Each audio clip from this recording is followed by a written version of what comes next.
Okay, we are recording. Hey, Lulu from Magic One from Mothership Explores. I am so Hi. glad to have you here talking about Dee Dee today. Thanks for coming on. Hi, thank you so much for asking me. I love talking with you. Oh, you're welcome. So, you've been open about the fact that you have a disabled son and had to go through a lot of similar testing as what Dee Dee did, and you're able to understand some of the things. And another thing is you have experience with the Olay Foundation, and since we are on what would have been Dee Dee's 59th birthday here, I thought it would be interesting to get your experience with the Olay Foundation and your thoughts on Dee Dee's work with them because they seem very reputable, not like they would be easily conned or anything like that. Right, right. They have a long history of helping people who need alternative methods for feeding, like G tube feeds, IV type feeds, which are like TPN, total parenteral nutrition. They have a long history. They're very resourceful. They've helped a lot of people, and definitely credible. Not a wishy washy organization whatsoever. And yeah, Right. I do have a disabled son, and I think there's a common thread among all families when you have a sick child, chronically ill child. There's a lot of things in common. And that's basically how I did my video is going off of what I know from my own experience and from what I've observed in this case. And I could connect the dots. Yeah, that video was great. Thank you. Um, so when you went to the Olay Foundation, was your son on a feeding tube as well? No, back then he was on, parenteral nutrition, which is when you are fed through it's like an IV line, it's a PICC line. It's a Gotcha. little tiny catheter that goes into a large vein and it feeds into the heart. Wow, I've never heard of Yeah, that. it's very risky. I can imagine. And the Olay Foundation helps with that too?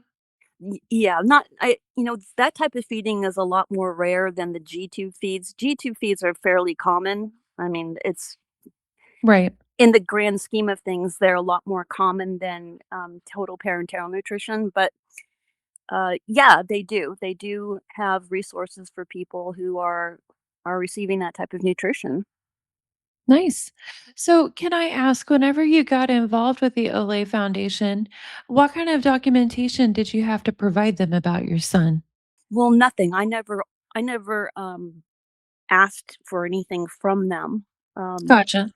I I was so busy taking care of my son, and my son wouldn't have, like, qualified for child of the year or anything like that because he's he's just not at that he's not able to do things like other kids. Gotcha. So, I guess I didn't understand. You can attend the conferences and stuff like that without actually receiving from them and needing to provide documentation for that. Am I understanding right there? As far as I know, anybody can go. Okay, cool. I'm not positive, but I can't imagine anybody would want to go unless they're in that position, but Right. I've Yeah. I've I've never even crossed my mind that somebody would. Well, it seems like Gypsy was getting awards from them, and I don't know specifically if they got any sort of assistance, but I've always wondered what Dee Dee would have had to have proved for her to be kind of involved in the way that she is. But and forgive me, you might actually know this more than me, but I can't remember if she actually received anything from them other than basically participation trophies to Gypsy. Do you know? I don't know. I don't know if she got anything or not. I mean, they probably gave her something, nothing too huge, but it's their Right. recognition more than anything, Uh-huh. I think, but I'm not positive. Gotcha. What kind of things do they give to people to help with in those situations? Just mainly resources. Like in these conferences, a lot of different physicians who specialize in the field, they all come together. And I haven't actually gone to one of the conferences. I should have, but I haven't. And You just gain a lot of information. You get to talk to these doctors. They give you their opinion on the spot. So it's a really helpful thing. Cool. Okay, so I guess in my mind, I was under the impression that it was more of like a charity, but it's really more of a resource center and learning conference type Yeah, thing. Is that yeah, correct? yeah. It's not Yeah. charity at all. Not Gotcha. to my knowledge. I mean, like they have a like monthly newsletter that they send out. And I think I Mhm. shared the article I wrote for that once. Yes, you did. Yeah, and that usually has a lot of ads for different companies that provide the supplies that you need for G-tube feeds and there's specialized pharmacies. So it's a lot of advertising, but in there Mhm. are articles that are of interest to people who have this type of alternative feeding. Gotcha. So So it's really a like lot an of parents, information hub. yeah, yeah, yeah. Which is it is really helpful. Sorry, Yeah. stumbling on my words here. Oh, It you're is good. it is helpful because especially when you're a new parent, and then you've got a child who has this something that's so foreign to you, it is helpful. Mhm. Yeah, I could imagine, and especially coming together with that many people who are experiencing similar issues, using similar products, the G-tube, intravenous feeding, and stuff like that. You would learn things that would be helpful Yeah, for caring for your own child, being around other people who've been doing it for longer, or maybe even just in different ways. right. That's another reason why the conference is really nice for people to go to is because you do get to meet other families Mhm. and make friends who you have something in common with. That makes sense. So, what is your opinion? Do you believe Gypsy needed the G tube as long as she had it? 100%. As long as she had it, no, but I can tell you why I think she had it as long as she did.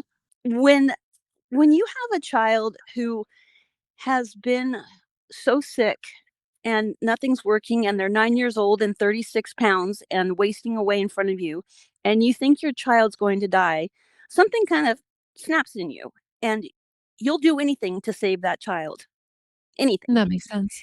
And that G-tube was the thing that saved your child. Parents, and this is not just coming from me, this is coming from, gastroenterologists.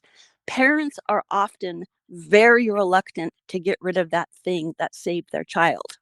That makes sense because there would be the fear of what if they start refusing food again for any reason, whether it be, physical or Right. mental. Right, and look what Dee Dee had to go through to get that for Gypsy. 2 years of feeding therapy, that's excessive. Mhm. That's really excessive. Plus a month in the hospital, a feeding hospital, that's a lot. Well, and, whenever Nancy Simpson from the Toll podcast did her interview with Dee Dee's Springfield neighbor, Dominique, Mhm. she recalled, and she has not kept up on any of the information since the murder, so she's just recalling her raw memories, Mhm. and what she recalled was that sometimes Gypsy would look fine as far as her weight and her skin color and type of thing, her pallor, but then other times, all of a sudden, it would seem like she would suddenly be down to nothing and look pale and gray and sunken and, like she had lost a significant amount of weight. And it especially after seeing her Facebook post in the recent FOIAs, it seems like she could have had an eating disorder, possibly, She I yeah, I mean, I as an personally think adult anyway, no I telling think what as a Dee has kid. a pretty big fear of being obese, Yeah. um, and she prides herself on being thin, and which is why Mhm. she's showing herself off as much as she is. Um, "Look at me, look how skinny I am." She wants people to say, "Look at you're hot, you're hot, you're hot." Oh, And yeah, she's all about the thirst trap. yeah, I think she has that kind of an eating disorder, and I know she still has her swallowing issue. Um, that's not gonna go away because she has the hypotonia, which is the low muscle tone, so when you swallow, her muscles aren't working properly, and that doesn't change. It might get a little better over time, but it's not gonna change that dramatically, so she still has these issues.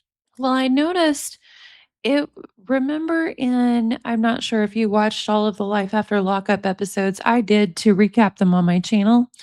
And there was one episode, I can't remember if it was while she was pregnant or after, but, Ken said something Ken, he said Can. something like yeah, something like, "Well, you don't eat," and she flipped out and Mhm, started going on, "You don't say mhm. stuff like that. The rumors, the rumors." Right, when she was pregnant. Mhm. Yeah, and people thought initially that it was just kind of a casual thing that she didn't want people thinking that she's refusing food while she's pregnant, but Right. I kinda wonder if it was deeper than that because she still has eating trouble, and she was worried about Ken revealing that.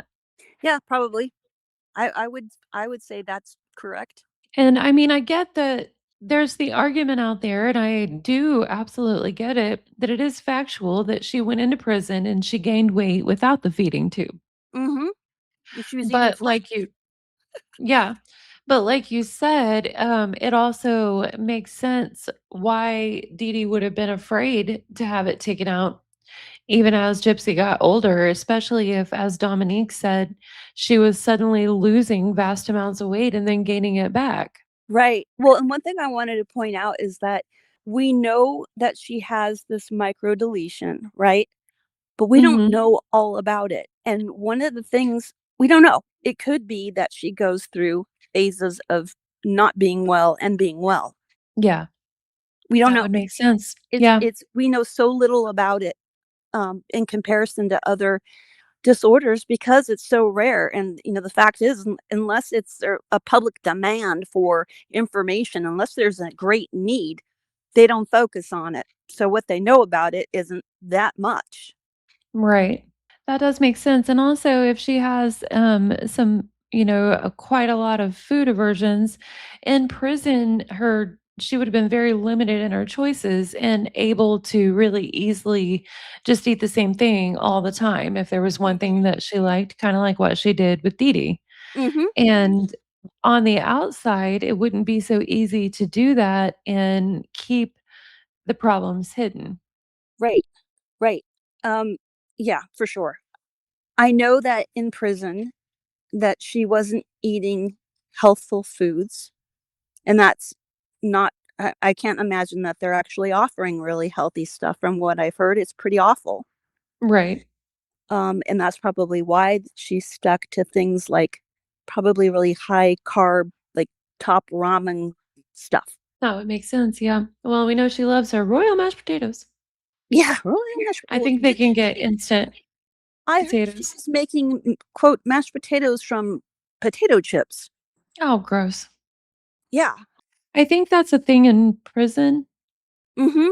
No, that's what I Yeah. mean. She was making that in prison, Oh, gross. Yeah. and She her probably still make doing. that for Keen. Yeah, Yeah. yeah. Here, I'm gonna make you He's dinner like, "Oh, tonight. you're a foodie? Look what I can do."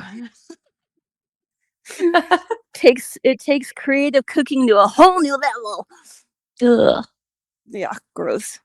But Right. that's yeah, for sure, the reason why she had it, and I can almost promise, is because Dee Dee was afraid. Totally common for, as they call them, "to-be" parents. They call the kids "tubies." I'm like, "My son is not a tube," but Right. it's supposed to be a cute nickname. Gotcha. Yeah, it's wild how many things Dee Dee did that seem, whenever you put them in context, to be a very caring thing, where she was actually extremely scared for her daughter's health, that have been twisted into completely monstrous actions. It's it's amazing. Absolutely amazing. All I see is what I've called, well, what, we call other parents who are fully dedicated and are gonna go all the way for their child, a warrior parent. She was a warrior parent. She would have done anything to help her. Anything. Yeah. She sacrificed everything for that brat. And, I know some people don't appreciate this being pointed out, but this is a mild thing. Dee Dee did exaggerate and scam to some charities and people to get more for Gypsy, and she never deserved to pay for it the way she did. Correct. Well, I actually don't know about the ones she scammed, to be honest. I haven't seen any evidence of it.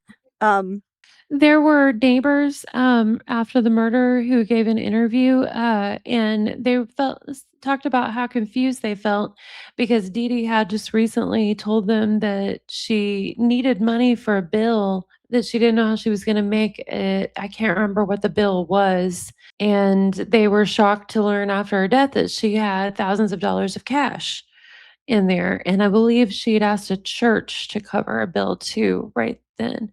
oh. So, I feel like she developed, kind of a hoarding Yeah, yeah, mentality. I was gonna say that was probably absolutely what she was doing, just like she was doing with the medications, which is also Yeah. uncommon for, parents of sick kids. Right. So, I mean, there was you to me, that was definitely, some scamming going on there, but I also feel like there's an understandable level of a hoarding mental illness due to the fact that Dee Dee was thrown out of her family home Yep, and her and Gypsy were homeless she had no only safety net. to Yeah, she had no yeah, safety net. only to get settled in Section 8 housing in Slidell and get driven out of there by Katrina. Right, And then she was taken into what was actually an absolute safety net because we were so generous to them in Southwest Missouri. Everyone was. They were Hurricane Katrina victims and, this wheelchair-bound sick daughter, and people just gave and gave and gave. And Dee Dee had the first safety net she ever had. I do think she took advantage of it sometimes more than what was necessary, but it was all for Gypsy. It was all right, just to give Gypsy more. right. Yeah, it's something she would never have done without Gypsy. That's how it seems to me, for That's sure. how it seems to me too. I shouldn't say it with so much certainty, but gosh, I feel No, like I I know get this you. woman after all the research and time I've spent learning Right. about her. And some things I went on. So, what do you think? What's your feeling about the video that Gypsy sent to Nick that was in the FOIA, where she said that she had been hiding from her mom that she had feeling in her legs? Mhm, But before you answer, I'll go ahead and share my feeling. I That was shocking to me because it was the first time I'd considered that Gypsy might have been conning Dee Dee to some level about her health. Now, I don't necessarily believe that exactly what Gypsy said there was true. I can't imagine a world where Dee Dee absolutely did not know that Gypsy could walk, and she told people that Gypsy could walk. Sometimes she would say muscular dystrophy, she just can't walk much, she can't move mhm, much mhm, kind of thing. So, but for me, that was a real shock because I felt like it demonstrated that Gypsy was lying to her mom about her symptoms to a level, and she probably was lying to Nick in the video about just how far she went, probably making it more dramatic than it was. mhm, But I just have a feeling that there is a level of truth there and that this was a confession that she had been exaggerating her symptoms to Dee Dee, running her own con. mhm, mhm. Um, I have to tell you, not to, like, go back to my video, but No, when you're I good. saw when I saw that video to Nick, I had one of my original thought was she was conning Dee Dee. She knew that she got lots of attention, lots of gifts, lots of everything just for sitting in that chair. And I switched up the whole video um, because I thought, no, I must be wrong. I second guessed myself. Uh-huh. Um, and that was a lot of work. So anyway, yeah, I absolutely believe she was faking it and doing it because of those same reasons I just said. She got lots of everything just for sitting in that chair. Yeah. And I also think it fed part of her fetish, Oh, I'm sure, yeah. I really think the that's the diaper a big fetish. part of it. The diaper fetish, she breadcrumbs so much, like, she drops little breadcrumb hints for anyone who's into that. Whenever she talked to Nick in the video, about how she met men online who had diaper fetishes, and Mhm. I think even to this day, when she constantly talks about poop stuff. Yep. Showing I mean, I don't know if that I've heard that wasn't real, but even if it's not, the whole idea is she was still showing, like, crap on her arm. Yeah, the baby poop video. Mhm. Yeah. Yeah, whether it was real or fake, she wanted people to think she had poop on her arm in the Yeah. video Yeah. and show it publicly. Yeah, And and poor then Dee Dee, breaking her back, mhm. changing her unnecessarily for how many years, cleaning up that disgusting mess.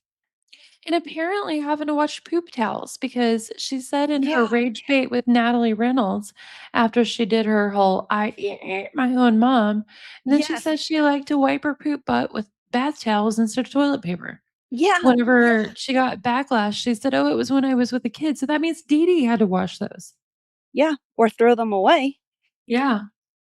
That was something else that I it was a weird thing. I had made another, like, a joke video parody Uh-huh. with Gypsy in her bathroom telling Dee Dee to go away as she's knocking at the door, and I didn't know this was before she did that video with Natalie, and in the Yeah. video, I had Dee Dee say to her, "Are you getting my new towels dirty again?" I had Oh, no. yeah, I had no You knew it. idea. You knew it. She constantly drops the poop references, and then we saw in the prison emails her talking about Hershey pie way too often with Keen. That's so gross. Yeah. What's wrong with Ken? That's the next question. What's wrong with him? Why would I mean, there has to be a reason why he's with her. I honestly don't know, and especially when he sees some of the contradictions, like, for instance, Gypsy and Ken after we read the prison emails, they went on a live saying, "Oh, I hope they get the phone calls because that will prove that the email that Gypsy sent saying Ryan confessed an incident of accepting an Oh, X right. act Right. in front of a child, that Right. it would the phone calls would prove that Ryan did confess that." Well, Ken and Gypsy were completely ignoring the fact that if that's the case, if it's proved, that means that Gypsy chose to marry him knowing that, and then she was going to take Ken's baby to see him until Right. Ken put a stop to it and threatened to, take the baby and file for custody.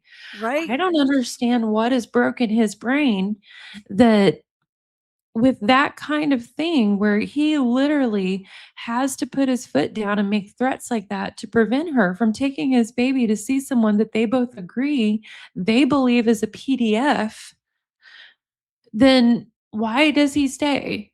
Yeah, it doesn't make sense to me. There's not enough Yeah. money in the world, you know, Right? It feels to like there's something broke in his brain. there has to be because he professes so much love for this baby, but when you love your child like that, you protect your child, Maybe and something in him is deleted. it sure seems like it. Yeah. It really does. There's something wrong with him and, well, for sure with Ryan. Oh, yeah. Yeah.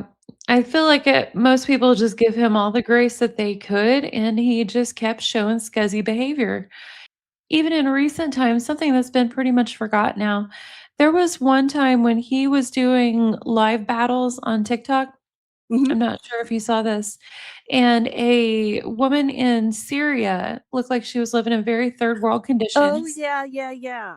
Yeah, a middle-aged, kind of heavier set woman come up and wanted to battle with him, and he acted so awful to her, and she had, like, a tent set up for her home, and there was a toddlerish baby crawling out from under a little curtain, and whenever she pulled it out, Ryan starts hollering, "Oh, fake baby," and it was the weirdest thing. Now, if any attractive woman battles with him, and I say attractive in the sense of someone that Ryan is sexually attracted to, I'm not saying this Syrian lady was unattractive.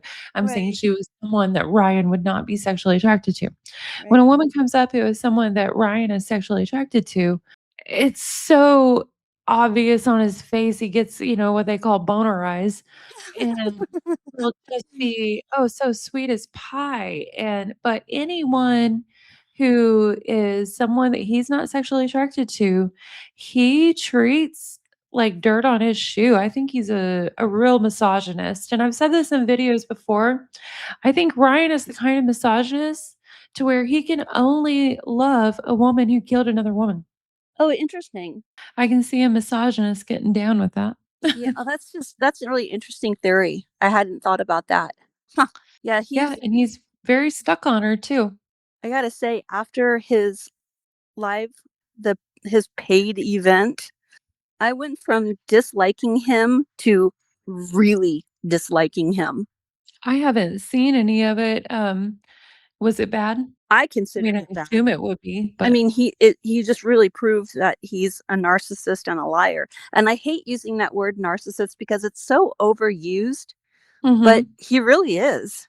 Yeah, I could He see really that. he really is, and I tend to believe now that he loved Gypsy, yes, but I think he's more than pining for her, he's mad at her. Mhm. He's mad at her for publicly humiliating him. I am the Ryan Anderson. I left out the other words, Yeah, and well, he knows that. he was like that even in his emails to her, like, he would, I mean, just kiss her ass and, be all like, "Oh, I can't believe it. I'm actually falling in love with you," and all this stuff, and then the second she didn't respond soon enough or the way he was, he'd be like, "Oh, well, guess what? You will never get anyone as good as me because I'm the best." And then yeah. Yeah, It was constant cycle, so it seems like he's kinda always been that way, you know? yeah, he seems like he is one step away from being a stalker. Yeah, if she wasn't a public figure where he could so easily know what she's doing all the time, I can imagine it getting really weird. The one thing that I did wanna, like, talk a little bit more with you is about the scamming, and we were saying Uh-huh. how it was mostly for Gypsy. I'd be really interested to see if there's any way to see what and who and where and when these events happened. Yeah, so, I mean, like, for instance, there was the Gypsy Rose trip, and whenever Dee Dee the website was made, I believe, by someone from, the 501st Star Wars Garrison thing Mhm. for their fundraising, Mm. and Dee Dee her list of Gypsy's issues there, I believe, said paraplegic and a lot of things that just weren't true, but that would obviously bring in a lot of donations. Okay. So, there's just a level of exaggeration there. And like I always say, it's nothing she ever should have lost her life for the way she did. I don't know Nothing to what the level that Gypsy has made it, in my opinion. Yeah, so that's one thing I meant to say was that when she would tell people something that wasn't necessarily true, like muscular dystrophy, there's Uh-huh. a good chance she was saying it so they could understand a little of why Gypsy was in a wheelchair, Right. because she didn't understand it herself why she was in a wheelchair, right? And then to have to explain the whole thing, well, she can't feel her legs. It wasn't always like this. She might have just said that to make it simple, but not to organizations so much. I don't know about that, but Yeah, I mean, the muscular dystrophy is way more understandable to me than listing paraplegic. didn't she believe she was paraplegic? She did, Gypsy was faking it. She told her mother she couldn't walk, right? She did, but I don't know, I feel like I've seen, enough videos that I don't understand how Dee Dee could have fully believed that, and also whenever, Dee Dee would not always stick to the paraplegic line, she would sometimes say muscular dystrophy, like we were just saying, and explain about that muscular dystrophy that she could move her legs some, but couldn't use them all the time functionally. So it seemed like it kinda went back and forth based on who she was talking to, what could be proved and what was needed. But it could I don't know, perhaps Well, if we the know that she timeline. covered for her Oh, all the yeah. time. So I'm thinking, and maybe I'm misunderstanding, correct me if I'm wrong. I'm thinking that if she believed that Gypsy couldn't walk for all these years, they've told everybody she can't walk. So now she's got a cover for her. Yeah, and I believe that, Gypsy was conning Dee Dee to an extent up till 2011, whenever she started trying to run off and be with Dan, and, well, actually, 2010, I believe, is whenever she took off to Richard Keene, the 50-year-old man in Springfield. Mhm. And Dee Dee definitely knew whenever she ran off those times that she could walk, and she still said these things after, and I think some of that might have been desperation of, "Oh my god," what to do, but I just can't believe that Dee Dee fully believed that Gypsy was paraplegic ever whenever I saw the snow jumping video in Aurora. Because I Mhm. remember seeing that in real time on my friend who was their neighbor's Facebook at her house. She was showing it to me, and I'm like, she's moving her legs." And they kinda jumped on me and were like, "Well, that's pretty ableist," basically. Said that, people need wheelchairs for without being fully paraplegic and stuff. But then Except for that later she on. she was trying to make it look like her legs were immobile. Right. Yeah, and then later on, though, you see Dee Dee listing her as paraplegic when she clearly knew better. She was moving her legs way too much to be paraplegic, no matter how much she was conning her mom, in my opinion. But like I said, I don't blame Dee Dee for any of that because she paid for it in a way that was wildly disproportionate. She Yes. did not deserve that ever, and I don't believe that she medically used Gypsy. No. No. Nope. The exaggerations are just nothing compared to what she was accused of and the way that she paid for it. Yeah. She didn't create her illnesses, she fought them. She Right. did her very best, and I don't believe she was nearly as medically knowledgeable as her family tried to make her, like Rod tried to make her out to be. I don't either. I really feel like she was just trying to give Gypsy a great life. Sure. Um, Especially after her mother died, she had nobody. She wasn't gonna get any help from her dad being married to Laura. Well, and she'd experienced being thrown out by family and then also being thrown out by nature. Right, right. So that would really support that theory. Right. I mean, I can't fault her for that. Is it right? No, but I understand. Yeah, I can understand trauma and desperation cause people to make decisions they wouldn't make in better circumstances at Yeah. times. Yeah, for sure. Especially when she's got a child that she's responsible for. Right. Maybe I'm just too pro Dee Dee. I don't know. Maybe I have blinders No, on. that's okay. Maybe I'm still too skeptical because I remained extremely skeptical until the latest FOIA, you know? So it Yeah. just and I think it's cool whenever, you're extremely pro Dee Dee, and I'm all for justice for Dee Dee. I still believe she did a little scamming and stuff like that, but I don't fault her for it. And I think it's great that we can have these conversations because there's a lot of people in my comments, and I'm sure yours also, who are all over the spectrum with their thoughts on Dee Dee. And that's cool. I welcome everybody's thoughts. I hope they share them all in the comments. Yeah. Yeah. It's just looking at the big picture. And as you said, for her birthday, honoring Dee Dee for her birthday and talking about her and appreciating the good that she did. And I'm going off on a tangent. You're totally fine. Yeah. And she did do a lot of good. She was known for volunteering and giving out, food and cooking for people. Yeah. Yeah. Sure. Her gumbo for all of the volunteers. And Yep. I think she was a I good woman and she was put in a very difficult situation. A lot of things really seem to indicate that, and, I hope no one feels that I disrespected her on her birthday by being real about my thoughts about her, but Oh gosh, those no. those realities don't take away from the good she did or from the fact that she is an absolute victim who did not deserve what she got. I think that even bringing up those things and trying to understand it is the best way you could honor her. Well, thank you, I appreciate that.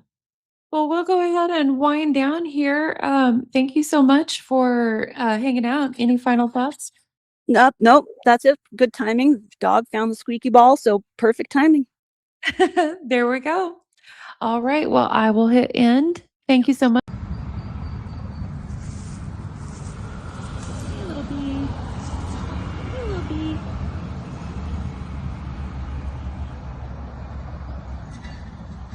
What a cute little guy.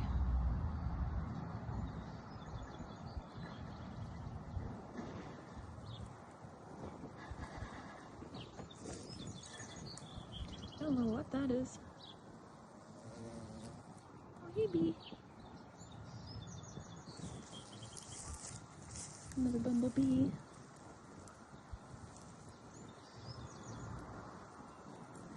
This thistle plant has to come down today. They're invasive here and they hurt cattle's feet and horses and stuff. So you can't let them go to seed. But they're so pretty. The national Scottish flower. I love them. Had to enjoy them a little bit before it has to come down. Look at that little bee butt. A little bee butt. Little bee butt.